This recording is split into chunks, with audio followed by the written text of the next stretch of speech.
ఈరోజు ఏలేశ్వరంలో దయానంద సరస్వతి గారి ఆశ్రమాల్లో భాగంగా స్థైర్యానంద స్వామీజీ వారు ఆంధ్ర రాష్ట్రంలో అనాథ బిడ్డల కోసం బాగా అత్యంత వెనకబడినటువంటి కుటుంబాలని పైకి తీసుకురావాలనే ఉద్దేశంతో హాస్టల్స్ నిర్మిస్తూ దాదాపు దేశం మొత్తం 101 హాస్టల్స్ నిర్మాణం చేశారు. ఆంధ్ర రాష్ట్ర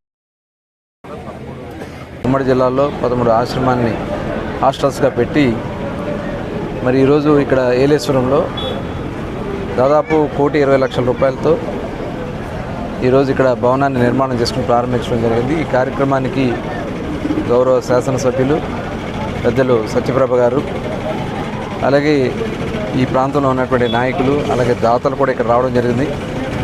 ఈ బిల్డింగ్ నిర్మాణానికి స్థలదాత ఇక్కడ స్థానికులు శివ గారు, అలాగే ఎన్ఆర్ఐ న్యూయార్క్లో ఉంటున్నటువంటి మరి దాతలు వచ్చి ఇక్కడ ఆ బిల్డింగ్ కన్స్ట్రక్షన్ కోసం వాళ్ళు ముందుకు వచ్చారు. వాళ్ళని మనస్ఫూర్తిగా అభినందిస్తూ ఉన్నాం. ఇవాళ మనం చూస్తూ ఉన్నాం రాష్ట్రంలో గౌరవ ముఖ్యమంత్రి వర్యులు నారా చంద్రబాబు నాయుడు గారు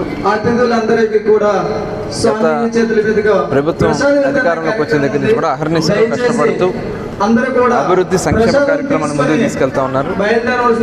ఇవాళ పెన్షన్స్ కూడా మనం చూస్తూ ఉన్నాం.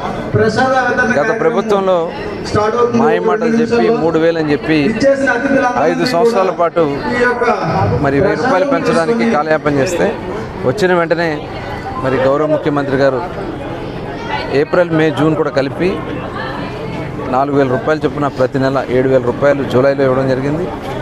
అట్లాగే ప్రతి నెల కూడా 4,000 రూపాయలు 1వ తారీఖు దాదాపు 99% పైనే అందించడం కూడా జరుగుతూ ఉంది.